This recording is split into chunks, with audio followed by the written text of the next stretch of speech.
Saudaranya bapak saya penghafal, anaknya tidak menghafal. Bapak saya bukan penghafal, tapi anaknya menghafal. Jadi memang tidak harus itu bahwa orang tuanya ustadz, belum tentu anaknya ustadz. Nah, tergantung nanti hidayah Allah berikan sesuai dengan takdir yang diberikan oleh Allah ya. Saya biasa maghrib jalan-jalan ke kota Kendari. Ya, tahun 86 itu, 85. Saya ke masjid-masjid lihat. Oh ternyata di sini masih banyak orang bagus bacaannya. Saya dengar dengan imam-imam, mungkin saya sangat dibutuhkan di sini. Saya sebenarnya banyak jabatan ditawarkan saya, semua saya tolak. Berikanlah kadar-kadar kita. Saya mau menikmati ya usia-usia ini ya ibadahlah. Sekarang ibadah itu ya boleh diorganisasi, tapi ibadah yang memang sesuai kemampuan tenaga.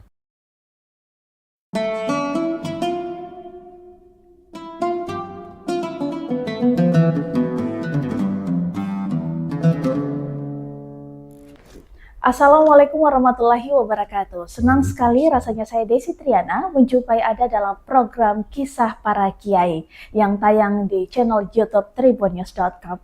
Tribuners, hari ini saya berkesempatan untuk mewawancarai salah satu tokoh, salah satu kiai kami di Provinsi Sulawesi Tenggara, dan sudah hadir di samping saya Bapak Dr. Randus Kiai Haji Mursyidin, Magister Hukum Indonesia, selaku Ketua Majelis Ulama Indonesia Provinsi Sulawesi Tenggara periode 2021-2026. Kita akan mengulik seperti apa perjalanan Pak Kiai dalam dakwahnya di Sulawesi Tenggara. Langsung saja saya sapa. Assalamualaikum Pak Kiai. Waalaikumsalam warahmatullahi wabarakatuh. Apa kabar hari ini? Alhamdulillah sehat walafiat. Ya. Berkat nikmat Allah. Ya.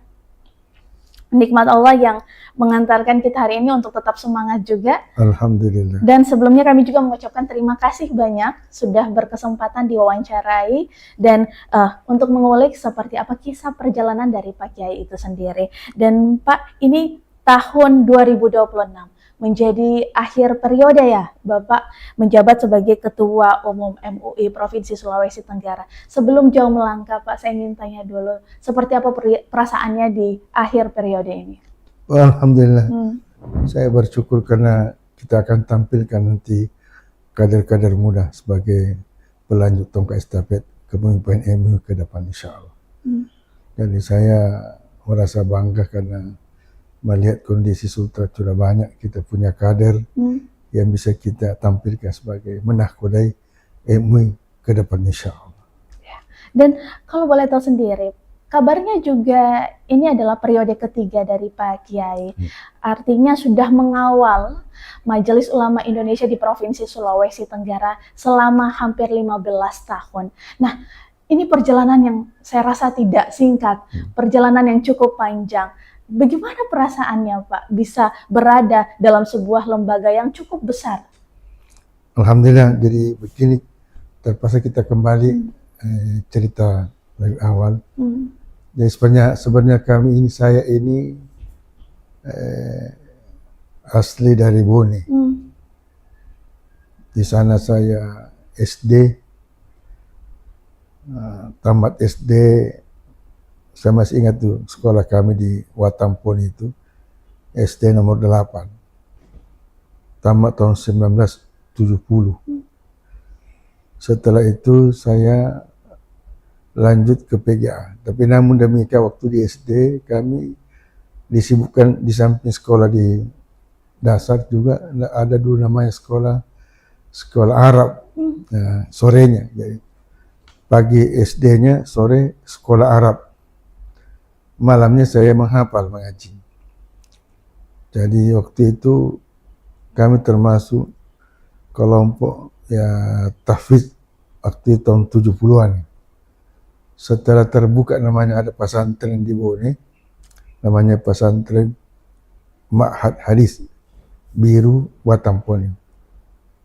Jadi semua anak mengaji yang ada di masjid raya waktu itu, termasuk saya, dipindahkan salah satu pondok pesantren, yaitu pondok pesantren Ma'had Hadis. Di situlah saya menimba ilmu menghafal Al-Quran. Akhirnya sampai tahun 1974 2003 saya dikhatamkan oleh Pak Kiai yang dihadiri oleh 4 besar imam besar di Sulsel waktu itu. Ada dari pesantren DDI, ada pesantren dari Sopeng, dari Sengkang.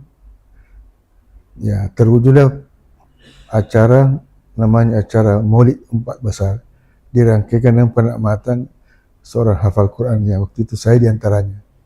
Ada dua orang yang dikhatamkan Qurannya, termasuk saya, dan salah satu namanya Kiai Jamaluddin. Di selama 4 tahun di pesantren itu, saya ikut ujian persamaan PG 4 tahun. Di saya itu tidak pernah sekolah formal, jadi 4 tahun di pondok pesantren itu menghafal pengajian kitab, ikut namanya ujian eksternal, artinya ujian persamaan. 2 tahun kemudian ikut lagi ujian persamaan PG 6 tahun.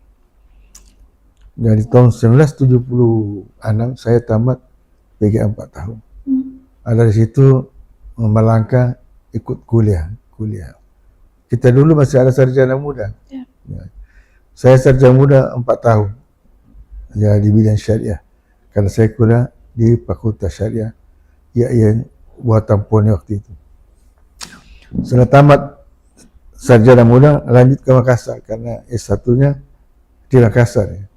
Ya, kita dulu itu sarjana muda saja 4 tahun.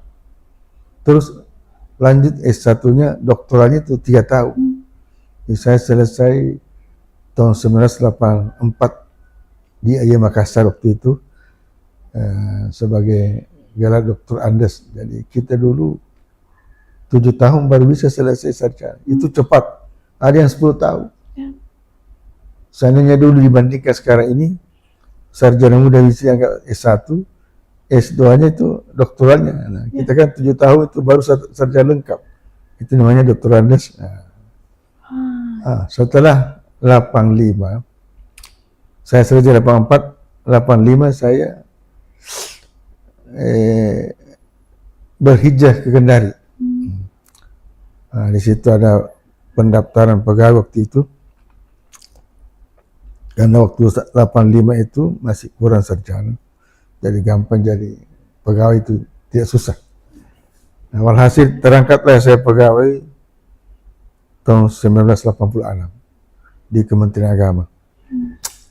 Dari situ ya sampai 2013. Dari 1986 sampai 2013 saya mengabdi di Kementerian Agama. Nah, berbagai jabatan pada saya lakukan, pernah Kadep Kota tahun 99 sampai 2000, saya Kepala Kantor Agama Kota Kendari. Terus ke Kanwil, berbagai tempat, pernah Kepala Bidang Haji, pernah Kepala Bidang Urais, pernah Kepala Bidang Penerangan. Akhirnya 2013 ada permintaan dari Bapak Gubernur waktu itu, Nur Alam. Akhirnya kami mungkin dibutuhkan tenaga, dipindahkan ke Pemda Provinsi mulai tahun 2013. Di situlah saya pensiun. Dia pindah total dari Kementerian Agama ke Pemda, bukan dititip, pindah total. Jadi makanya pensiunan kami di pemerintah provinsi. Di pemerintah itu saya menjabat pertama staf ahli, 3 kali staf ahli, terus pernah kepala biro Kesra. Walhasil pensiunan di sana. Tapi masih aktif dalam kepegawaian. Saya tetap juga aktif di organisasi, termasuk Majelis Ulama ini. Jadi Majelis Ulama ini kami menangani sejak tahun 2000 belasan lah. Waktu itu ketika Pak Kiai Marwan Aidit, Ketua Umum MUI, dilantik, kurang lebih 1 tahun lebih beliau meninggal. Jadi kami PAW, dia akan musfil luar biasa, datang dari pusat. Maka kami waktu itu ada 3 calon, saya, Pak Kiai Jakri, Pak Kiai Hadid. Mungkin saya yang terbanyak suaranya, maka saya PAW kurang lebih 3 tahun menjabat di PAW. Baru musdalah tahun 2015. 15 kita. 19 ya, musda itulah musda pertama saya kembali terpilih jadi ketua MUI provinsi. Terus musda keduanya tahun 2021 sampai 2026 ini saya juga terpilih yang kedua kalinya. Nah akhirnya ya ini 2026 ini sudah berakhir, akan musda insyaallah kita akan memilih nanti yang terbaik untuk menahkodai MUI ke depan. Nah aturan dalam di MUI bahwa maksimal menjabat sebagai ketua umum itu maksimal 2 periode. Dulu ada 3 periode, tapi setelah ada aturan baru maka itu sudah dipatok maksimal 2 kali. Nah, alhamdulillah di samping sebagai ketua umum selama ini, saya juga di ormas lain sebagai wakil ketua LPTQ provinsi. Yang ketuanya itu Pak Sekda, saya ketua 1 lembaga pengembangan tilawatul Quran. Itulah perjalanan hidup kami selama di Sultra. Jadi sejak 85 sampai sekarang berada di Sultra, jadi kurang lebih 41 tahun saya sudah di Kendari. Alhamdulillah. Ya, Masya Allah, panjang sekali ternyata.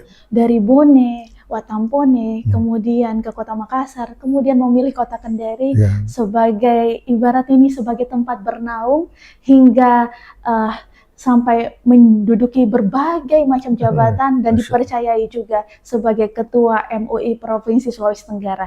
1 kali PAW dan 2 kali dipilih secara lewat musyawarah daerah. Nah, Pak Kiai, kita ulas satu-satu karena perjalanannya luar biasa sangat panjang. Ketertarikan terhadap agama Islam itu sendiri, karena saya yakin kita tumbuh menjadi anak-anak itu biasanya kan pengen main, pengen banyak sekali aktivitas yang kita lakukan. Nah, Kiai pada masa kecil dulu itu ketertarikannya dalam belajar agama apakah memang terdorong karena orang tua yang mendukung aktivitas keagamaan itu sendiri atau seperti apa, Pak Kiai? Terima kasih nak. Jadi dulu karena rumah kami dekat dengan masjid raya itu, saya berada komunitas yang agamis, kan di situ ada pengajian, ada pembinaan hafalan, ada pembinaan pengaji dasar, kan dekat dengan masjid. Setiap hari ke masjid melihat anak-anak di situ menghafal, saya juga tertarik. Tadi saya ikut belajar mengaji. Setelah dilihat guru ternyata saya punya potensial, langsung dibilang guru, Ananda pindah menghafal. Di saya menghafal Al-Quran itu kurang lebih 4 tahun. Mulai kelas 5 SD, saya menghafal Al-Quran, kelas 5, kelas 6, pindah kelas 1, saya berhenti, langsung pesantren. Jadi selama 4 tahun saya itu menghafal Al-Quran. Dalam umur kira-kira 15 tahun barangkali, kan baru 1 tahun tamat dari SD, sudah tamat 30 juz. Alhamdulillah, karena memang saat itu karena berada komunitas memang ya kita terpenuhi dengan lingkungan seperti itu. Jadi saya lah termasuk salah seorang santri yang pertama ditempatkan di pesantren itu. Pesantren apa kalau pesantren Hadis Biru Watampone waktu itu. Masih ada sampai sekarang?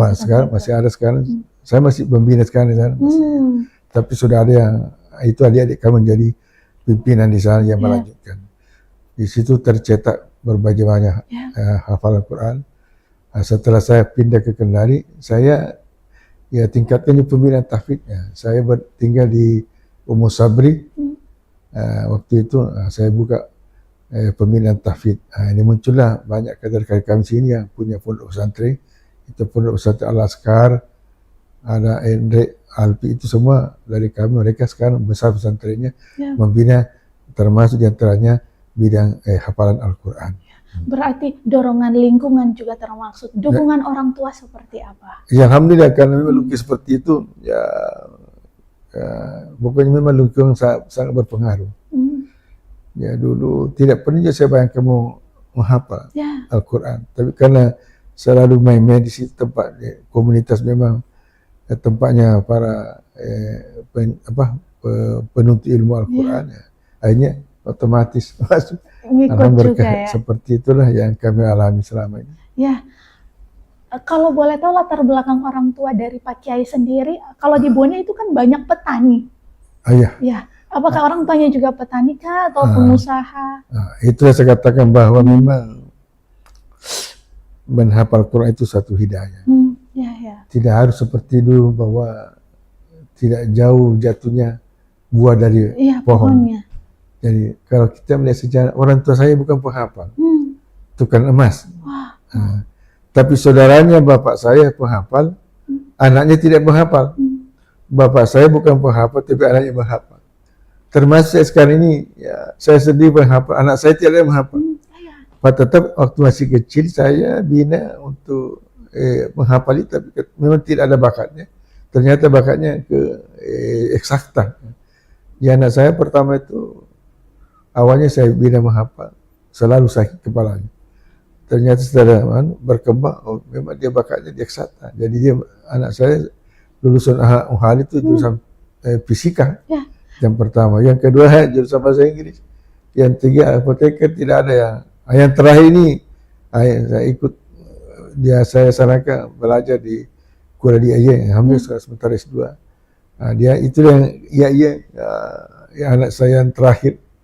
Jadi memang tidak harus itu bahwa orang tuanya ustadz, belum tentu anaknya ustadz. Tergantung nanti hidayah Allah berikan sesuai dengan takdir yang diberikan oleh Allah ya. Nah, maka saya katakan saya kasih menghafal anaknya orang, tapi tidak ada anak saya yang menghafal. Artinya Pak Kiai juga tidak memaksakan anak-anaknya untuk ikut seperti Pak Kiai? Tidak, ya, karena dulu di pondok pesantren Musabri kan saya di situ. Setelah tinggal berada di Kendari, tentu ditempatkan di situ membina anak santri sampai kerja di Kandil Agama kan berhadapan di situ Musabri. Saya didik menghafal, ikut juga anak. Dia sudah hafal satu juz, Senin sakit kepalanya. Oh, enggak bisa. Kan saja melatih tilawah, ya tilawah mana Korea.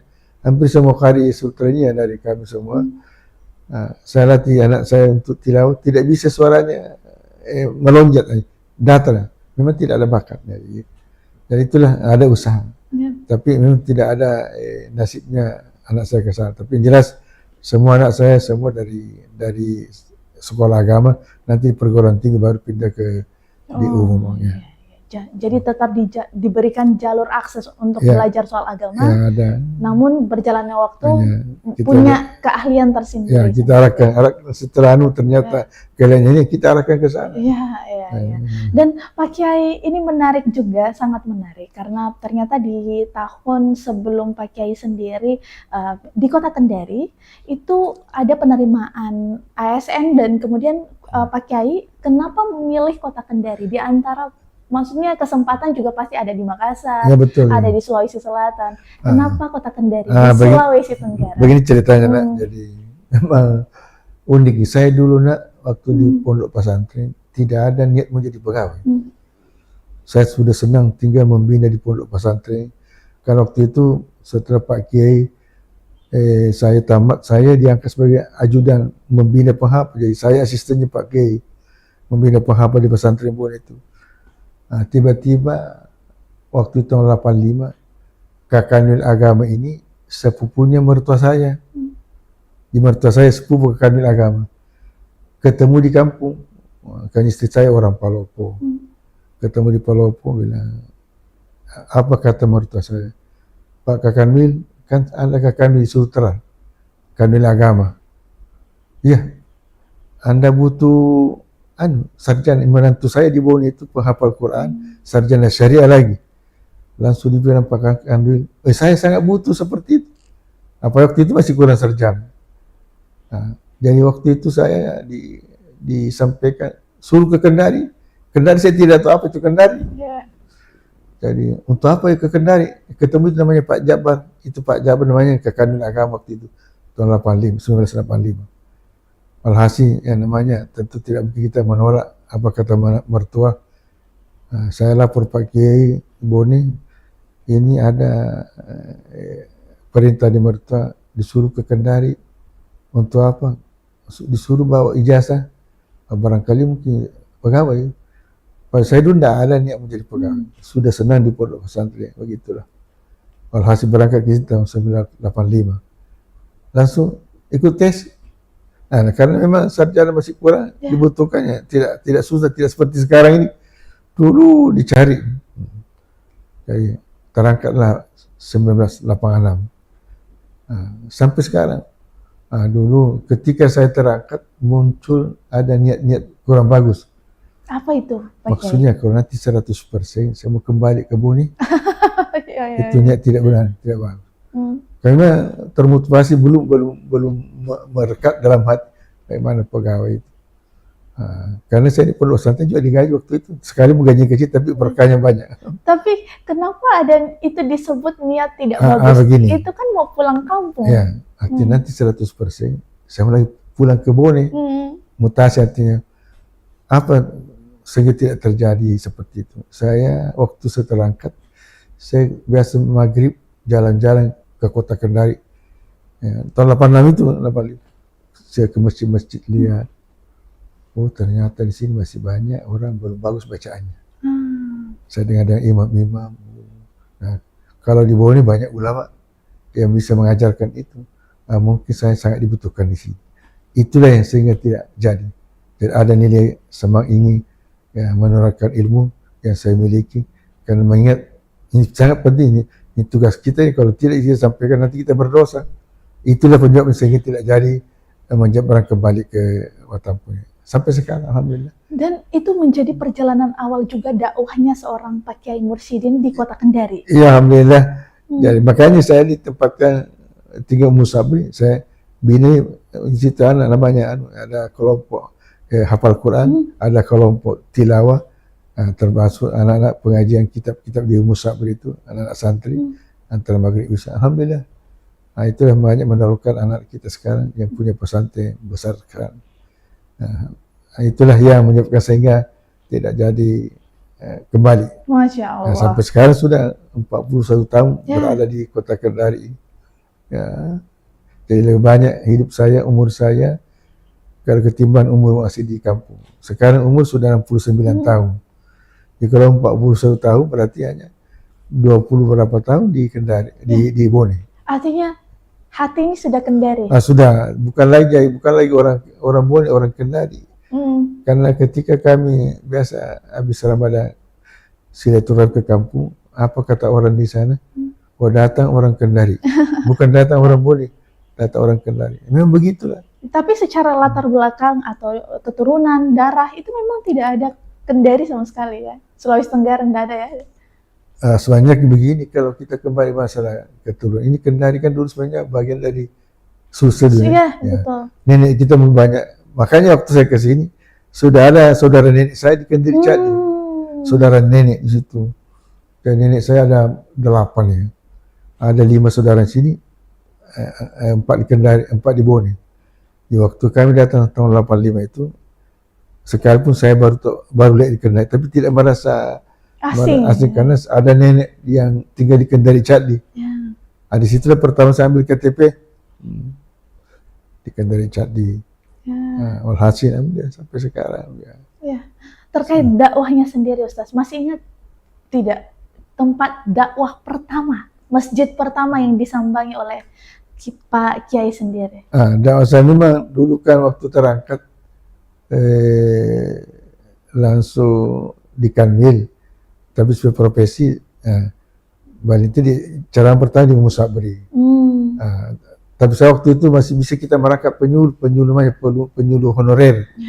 Saya satu tahun menyuluh di Cialam Jaya, tahun 87 itu. Cialam, di Kondah masuk. Di setiap malam Jumat saya naik motor ke sana mengaji daerah Trans di situ. Sampai juga mengisi jadwal di masjid kota-kota Kendari ini.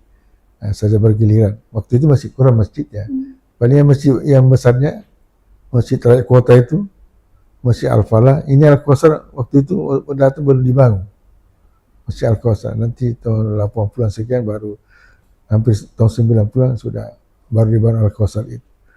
Jadi kita keliling ceramah sangat dibutuhkan waktu itu. Nah, di samping memang pencarian masih kurang. Setelah beberapa tahun kemudian sudah mulai ya banyak berdatangan dan banyak kader-kader sudah bisa kita antisipasi masjid-masjid di Kota Kendari secara keseluruhan begitu. Ya, dari perjalanan Pak Kiai sendiri, Pak Kiai memaknai perjalanan ini sebagai perjalanan apa Pak Kiai? Karena mulai dari kecil, kemudian juga berlanjut hingga masa dewasa, mengantarkan pesan-pesan keimanan kepada umat Islam, khususnya yang ada di Kota Kendari, Sulawesi Tenggara. Itu memaknai perjalanan ini seperti apa Pak Kiai? Makanya salah satu, saya anggap perjalanan yang mengandung nilai-nilai ibadah. Karena kata Rasul, siapa yang berhijrah karena Allah akan diberikan pahala berlipat ganda. Nah, hijrah di sini pindah hijrah dalam arti pindah suatu tempat dalam rangka untuk mengembangkan pendidikan keagamaan, termasuk kategori nilai jihad. Jihad itu kan ada kesungguhan hati. Nah, karena jihad itu bukan diartikan sebagai perang. Seseorang memiliki jiwa kesungguhan hati itu sudah jihad. Mencari rezeki karena Allah itu jihad, berpahala. Menuntut ilmu karena Allah itu juga berpahala. Membantu orang karena hati sungguh betul karena itu jihad, termasuk nilai pahala. Termasuk anda ini memberikan informasi bagaimana saya didengar orang menjadi dakwah, itu jihad, itu pahala juga. Pahala yang kita tidak sangka-sangka. Kan jangan dilihat bahwa pahala itu hanya salat, mengajak orang kebaikan itu pahala juga, karena Nabi mengatakan man dallahu ala khairi kafa'ili, siapa yang menunjukkan seseorang kepada kebaikan sama dia melakukan kebaikan. Jadi ketika anda seperti menyebarkan, orang dengar, orang memanfaatkan itu pendengar apa yang kita sampaikan, mereka berpahala, anda dapat pahala, saya juga dapat pahala, maka tidak ada ruginya menyampaikan sesuatu kebaikan. Dan begitu juga sebaliknya, kejahatan yang kita lakukan, orang membuat kejahatan gara-gara kita, mereka dapat dosa, kita juga dapat imbasnya. Nah, seperti itu. Jadi perjalanan ini dimaknai sebagai perjalanan ibadah, jihad. Ya. Dan Pak Kiai, ini juga menyangkut terkait jabatan yang segera berakhir di tahun terakhir ini 2026. Setelah menjadi Ketua Majelis Ulama Indonesia Provinsi Sulawesi Tenggara, kira-kira apa nanti kegiatannya jika sudah tidak menjabat? Alhamdulillah. Saya sebenarnya banyak jabatan ditawarkan saya, semua saya tolak. Ini FKUB, Forum Komunitas Umat Beragama, kan saya rekomendasi umat Islam untuk masuk di situ. Saya ditawarkan, saya bilang saya tidak, berikanlah kader-kader kita. Saya mau menikmati ya usia-usia ini ya ibadah lah. Sekalipun ibadah itu ya boleh diorganisasi, tapi ibadah yang memang sesuai kemampuan tenaga. Jadi saya bersyukur ya. Bahkan sebenarnya periode sebelumnya saya sudah berniat untuk tidak menyahuti, tapi karena aklamasi Pak Kiai. Nah, untuk tahun ini ada aturan bahwa maksimal 2 periode. Sebelumnya kan masih bisa 3. Selama pimpinan di atas menyetujui, pimpinan berarti kalau provinsi disetujui oleh pusat, bisa 3 periode. Saya baru 2 periode. Setelah keluar aturan baru, saya sangat bersyukur. Batas maksimal. Nah, sebenarnya kegiatan kami masih banyak. Sekarang kami dilantik sebagai ketua IPIM. IPIM itu ya kalau di pusat Menteri Agama, ketua IPIM, Ittihad Persaudaraan Iman Masjid. Saya baru lantik Pak Menteri waktu STG kemarin, saya dilantik sebagai ketua IPIM Sultra. Nah, itu ormas baru ya menangani masalah bagaimana membina imam bacaannya itu. Saya terima itu karena bagaimana punya profesi seperti itu dan tidak menguras tenaga seperti itu. Nah IPIM itulah maka saya terima. Yang lain itu nanti saya sudah minta maaf, nanti serahkan kepada adik-adik kami yang punya potensial, dan sekarang kandidat sudah banyak yang mempunyai bisa ke arah situ. Jadi kegiatan kami kan saya di Masjid Agung Al-Qaus sebagai imam besar. Nah, itu saya teguni, makanya ada mobil dinas itu saya panggil itu mobil imam itu dari Pemda.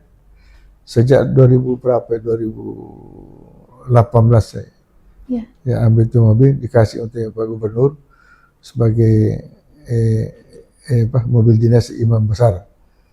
Nah, itu mobil pemerintah, itu bukan mobil pribadi. Artinya akan terus juga berdakwah, Ya tetap ya. ya, khususnya di Masjid Al-Kautsar. Yang Al-Kautsar, yang tempat saya berdakwah biasa Al-Kautsar, Al-Alam, Umus Sabri, masjid saya dekat rumah di Masjid Nurul Huda di Balai Kota, Masjid Al-Jariyah. Tidak banyak saya terima, Ya.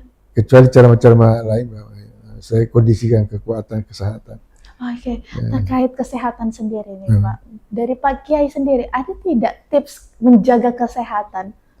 Ya Alhamdulillah, ya intinya itu kesehatan. Jadi yang bisa berpengaruh kepada kesehatan kita, pikiran. Jangan memaksa berpikir, jangan memikirkan orang lain, jangan pikirkan urusannya orang lain, pikirkan urusan dirinya. Yang kedua, selalu kita berbaik sangka kepada orang. Jangan masukkan dalam hati buruk sangka, karena kalau ketika kita buruk sangka kepada orang, maka kita bisa sakit hati. Ketika buruk sangka kepada orang, muncul namanya cari-cari kekurangan orang. Setelah cari-cari kekurangan, bicarakan kepada orang lain. Itu sudah ghibah, sudah dosa besar lagi. Nah, kalau kita prinsip berbaik hati, baik sangka, maka semua orang kita anggap punya kelebihan, yang punya kehebatan. Jangan lihat kekurangannya orang. Itu yang kedua. Yang ketiga, jangan simpan kalau ada pikiran yang buntu, artinya tidak bisa terselesaikan. Jangan simpan, langsung buang saja. Nanti setelah belakang baru pikirkan kembali. Jangan simpan dalam hati. Itu akan bisa berpengaruh dalam kesehatan kita. Karena kuncinya pikiran tadi. Yang terakhir itu pokoknya mensyukuri apa yang ada. Jangan apa yang sudah indah. Kalau ini begini, alhamdulillah. Mungkin Allah mentakdirkan hari ini indah kesehatan seperti ini. Memang kami juga ada punya penyakit. Saya kira setiap orang pasti ada penyakit. Tapi kita atasi dengan melihat, mensyukuri, sabar. Kita selalu ada dalam diri kita ketika dicoba suatu penyakit, kita sabar. Mungkin ada hikmahnya. Ketika dicoba nikmat, kita harus syukur. Jangan larut dalam kenikmatan itu sehingga lupa daratan, bisa nikmat menjadi laknat. Keluarkan haknya nikmat. Kalau ada nikmat, ya yang mungkin dikeluarkan haknya, keluarkan secepatnya. Karena rezeki itu hanya 3 saja yang paten sama kita. Yang lain itu masih tanda tanya. Itu rezeki yang hak pertama yang kita pakai sekarang ini. Kedua, yang kita makan, yang belum makan belum tentu. Yang ketiga, yang kita sedekahkan. Kalau uang yang ditabungkan di bank itu belum tentu. Tanah itu milik atau warisan dia. Ketika kita meninggal sebentar, diambil orang. Hak kita hanya itu yang disedekahkan, yang dimakan sekarang, yang dipakai sekarang. Itulah hanya rezeki kita sebenarnya. Kalau kita paham itu, ya sudahlah. Kita hadapi dengan berbagai dengan penuh ketenangan sehingga kita terhindar dari segala penyakit. Ya, terhindar dari penyakit. Termasuk penyakit hati. Wah, itu yang penting. Penyakit hati itu pokoknya harus singkirkan dalam hati kita. Ya, karena Pak Kiai sendiri terlihat masih sangat segar bugar. Masya Allah. Masih bisa kelihatannya. Ya, berapa dakwah dalam sehari Pak Kiai? Untuk sementara saya tidak banyak. Tidak seperti waktu masih muda, kadang-kadang double sekarang ini. Ya saya batasi. Kalau ada minta ceramah masalah apa nak? Saya langsung kontak di MUI, komisi ini kamu pergi ceramah. Langsung diutus. Ahlinya. Kalau dulu waktu masih awal-awal prode, saya memang termasuk di awal prode itu kadang-kadang ya itu kan masih kurang anak-anak kita. Semua tumpang pertanyaan sama saya. Pokoknya ya itulah masih terbatas ya. Sama termasuk ketika kami membuka kantor kami Tribun News Sultan. Kebetulan Pak Kiai langsung yang turut menjadi pemimpin doa kami juga pada saat itu. Dan harapannya Pak Kiai, kira-kira di tahun ini mungkin ada sesuatu mungkin juga yang ingin digapai atau yang ingin direncanakan atau seperti apa Pak Kiai? Ya begini, kalau tahun ini kami mengharapkan mudah-mudahan yang pertama dulu kepemimpinan daripada MUI ke depan kita cari yang terbaik. untuk menakodai ilmu ke depan. Yang kedua, saya kira memang perlu nanti ke depan harapan kami MUI selalu berkolaborasi dengan Tribun yang jadi adik-adik dari Tribun tolong sering-sering ke sinilah, karena kemungkinan nanti yang jadi ya tidak jauh ya pengurusan lama, yang tidak boleh hanya lama hanya ketua umum saja. Ada kemungkinan nanti kami mungkin dibawa ke Dewan Pertimbangan. Pada pertimbangan itu tidak sibuk ya. Karena sekarang Dewan Pertimbangan MUI Pak Ahmad Al-Jupri, setelah meninggal itu Pak Profesor Abdul Al-Hazza meninggal, langsung PAW Pak Ahmad Al-Jupri, ketua Dewan Pertimbangan. Nanti ini kepengurusan yang tidak boleh itu ketua umum, ya yang lain itu masih berpengurus lama ya bisa berlanjut. Yang penting ketuanya saya tidak boleh 2 kali, dia boleh 3 kali lah. Di harapan kami ya mudah-mudahan ada adik dari Tribun selalu ya komunikasi lah. Tapi teman-teman kami insyaAllah terbuka ya. Pasti. Ya harapan kami kita. Karena Tribun saya ini cukup. Sering saya memantau informasinya cukup akurat, alhamdulillah.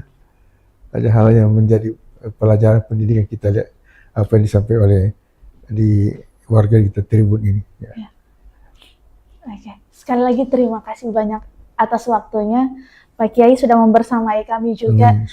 Dan cerita Pak Kiai tentunya menjadi pembelajaran juga pastinya untuk umat Islam yang ada di Kota Kendari, khususnya juga untuk kami yang mendengarkan langsung seperti apa perjalanan dari Pak Kiai Mursyidin. Dan juga saya ingin mengucapkan terima kasih banyak untuk para Tribuners dimanapun berada yang sudah menyaksikan kisah para Kiai hari ini. Pastikan untuk terus mengikuti deretan program menarik kami yang tayang di channel YouTube kami. Saya Desi Triana, pamit undur diri bersama dengan narasumber saya yang luar biasa. Di sini ada Dr. Randos Kiai Haji Mursyidin, Magister Hukum Islam.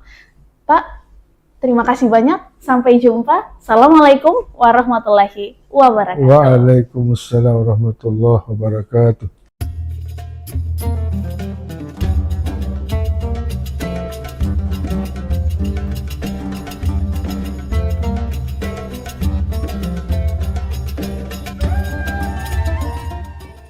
Kami mengenal beliau Pak Kiai Haji Mursyidin itu sejak dari mahasiswa. Kami kuliah saat itu sudah sering mendengar beliau dan melihat beliau tampil dalam berbagai kegiatan-kegiatan keagamaan.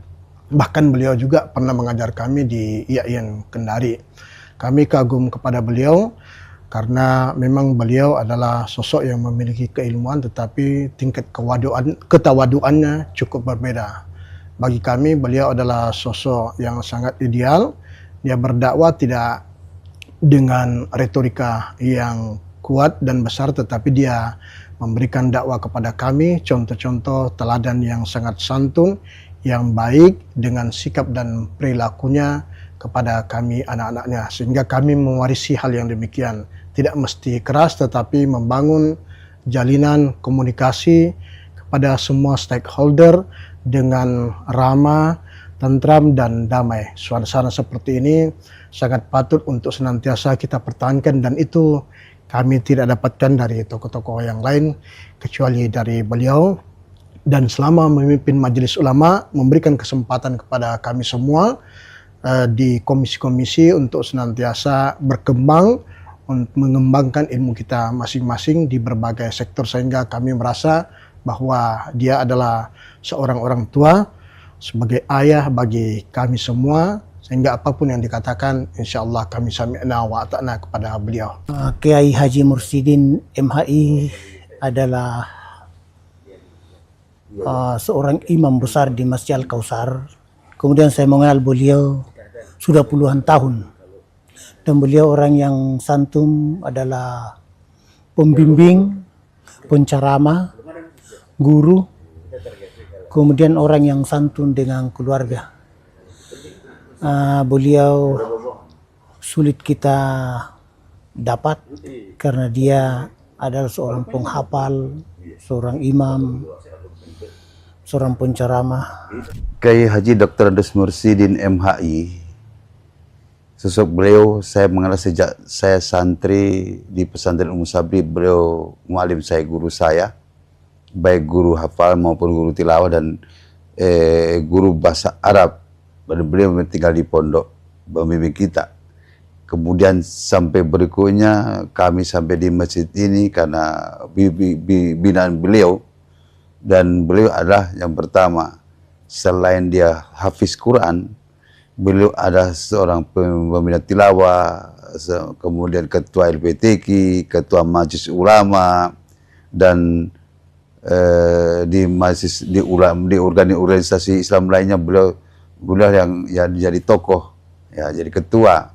Dan secara pribadi kami dibimbing sejak dari serah kami di pesantren dibawa ke sini Al-Kausar ini sejak tahun 92 sampai sekarang. Beliau kemudian sampai jadi imam di sini. Beliau juga membina di sini, membimbing kecuali jadi imam.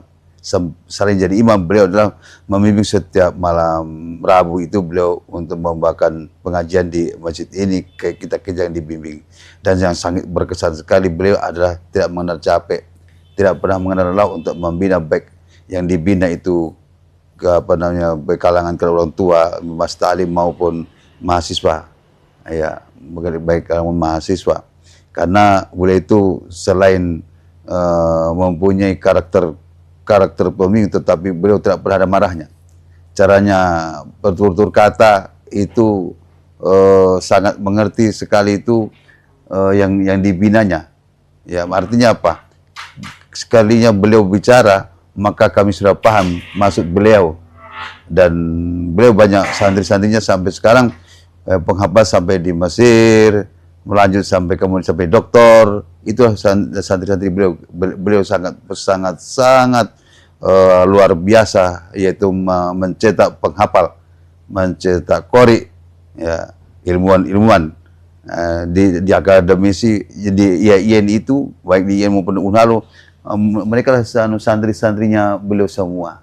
Nah, begitu maksud saya. Dan sampai sekarang beliau masih imam sama kita. Sangat berkesan sekali. Ketika beliau capek, ketika masih sakit, beliau jadwalnya ceramah, mengimam, dia datang. Dan kemudian ketika sakit kami minta air minumnya, kami minta istirahat dulu. Beliau menandakan bahwa walaupun keadaan sakit, beliau tuh hadir untuk demi orang banyak, demi jamaahnya. Saya mengenal beliau bukan saat ini, tapi sejak saya remaja, kurang lebih 16 tahun saya berusia. Jadi kurang 40 tahun saya sudah kenal beliau. Saya sudah kenal beliau sosoknya. Jadi awal-awal pertama saya ketemu beliau itu, karena beliau dulu kan di Kementerian Agama, sama dengan ayah saya. Jadi kalau saya ke Kementerian Agama, saya masuk ke ruangannya, pasti beliau lagi memegang Al-Quran, membaca Al-Quran. Ternyata dalam proses perjalanannya beliau ini memang menjadi tokoh panutan kita, terutama agama Islam yang ada di Sulawesi Tenggara. Beliau memang sangat memberikan masukan dan mendidik kami, sekaligus juga teman ruang diskusi kami untuk menyelesaikan persoalan-persoalan agama. Beliau sekarang menjadi ketua MUI Sulawesi Tenggara, dan kami yakin bahwa di bawah kepemimpinan, bimbingan beliau, nasihat beliau, rakyat kita di Sulawesi Tenggara mengalami suatu kesejukan, mengalami sebuah kebersamaan yang hakikat, dan tentunya kita mengayomi juga beliau, dan beliau selalu mendidik kami. Mudah-mudahan beliau tetap sehat, walafiat, dan kita butuhkan sosok seperti beliau yang sangat memberikan kesejukan di Sulawesi Tenggara. Di tengah-tengah kita lagi membangun 17 kabupaten kota. Dan kita harapkan beliau, waktu periode pertama saya menjadi ketua DPR, dan periode kedua, beliau sangat gigih memperjuangkan kantor Majelis Ulama Indonesia Sulawesi Tenggara. Dan hari ini sudah mulai, kembali sudah terbangun, jadi ada sedikit riak-riak harus selesaikan. Mudah-mudahan semua komponen-komponen yang ada, ya, barisan-barisan Islam yang ada di Sulawesi Tenggara tetap mendukung, dan kami selalu berdoa kepada beliau, mudah-mudahan diberikan kesehatan lahir batin, tetap kuat memimpin Sulawesi Tenggara dalam agamanya. Dan saya sering salat di Masjid Al-Kausar karena beliau biasa jadi imam, dan saya sering mengikuti tuntunan-tuntunan beliau bagaimana kita hidup ini setiap hari membaca Al-Quran, minimal selembar Al-Quran. Download Tribun X sekarang, menghadirkan lokal menjadi Indonesia.